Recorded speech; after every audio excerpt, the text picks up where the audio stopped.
aku Purna dan kali ini aku mau nanya tentang kalian tahu Majapahit? Kalian tahu keruntuhan Majapahit? Ya, Majapahit itu merupakan kerajaan terbesar di Indonesia, tepatnya kerajaan yang Hindu-Buddha terbesar di Indonesia yang terakhir. Nah, mungkin selama ini kita sering mendengar bahwasanya Majapahit ini runtuh karena diserang oleh Demak.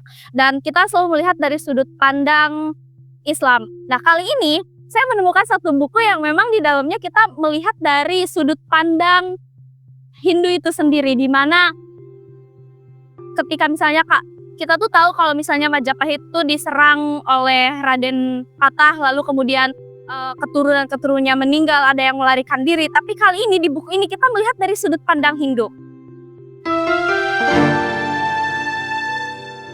Ini dia bukunya, Mahkota yang Terbelah, karya Widkusuma. Jadi buku ini berjumlah 403 halaman. Kemudian buku ini terdiri dari 4 jilid. Ada jilid sampai jilid 4 dan ini merupakan jilid pertama. Nah, di buku ini mula-mula menceritakan tentang larinya Raden Ranawijaya dan juga Pangeran Sembrani dan juga Dyah Tamarasuri untuk menemui beberapa orang Majapahit yang menyingkir. Nah, kemudian di buku ini juga diceritakan tentang perjalanan Dyah Tamarasuri dan juga Raden Sembrani yang begitu banyak sekali rintangan.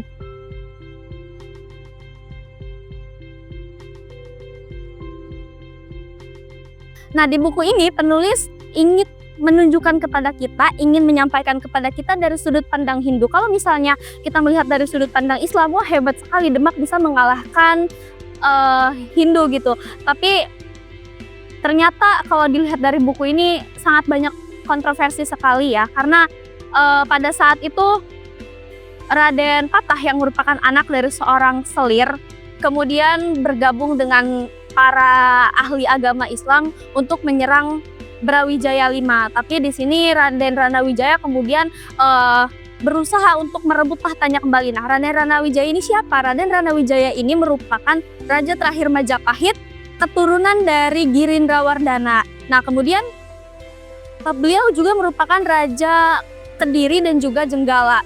Beliau mendapat julukan Wilwatika. Nah, kemudian di dalam buku ini juga itu dituliskan secara detail sekali dari tokoh, tempat, hingga alur. Misal kita lagi perang nih, di buku ini dijelasin sedetail itu tentang perang tersebut. Nah, kemudian di sini juga menceritakan tentang beberapa jurus, beberapa ilmu kanuragan. Kemudian di buku ini juga lebih melihat dari sudut pandang Hindu. Kalau misalnya pada saat itu Raden Patah yang kita kenal juga sebagai Panembahan Jinbun itu merupakan keturunan yang memang ingin merebut tahta Majapahit karena beliau merupakan anak dari seorang selir karena beliau nantinya tidak akan mendapatkan tahta begitu. Jadi kalau dalam pandang Islam, Raden Patah ini ingin menjabarkan Islam terhadap orang-orang Hindu, tapi kalau dalam pandangan Hindu, Raden Patah ini ingin merebut tahta kekuasaan Majapahit karena beliau merupakan anak dari seorang selir. Nah, kemudian di buku ini juga diceritakan tentang kekosongan kekuasaan. Nah, kekosongan kekuasaan ini terjadi akibat mundurnya Pangeran Brawijaya atau Raja Brawijaya V, kemudian belum adanya Panembahan Jinbun belum menjadi raja, tetapi akan ada kekosongan kekuasaan di situ diisi oleh orang Tionghoa yang bernama Nyolawai. Mungkin itu saja. Untuk lebih lengkapnya ada jilid 2, jilid 3, dan jilid 4 yang membahas kelanjutan dari perjuangan Raden Ranawijaya. Karena di buku ini perjuangannya terhenti ketika mereka ingin berperang.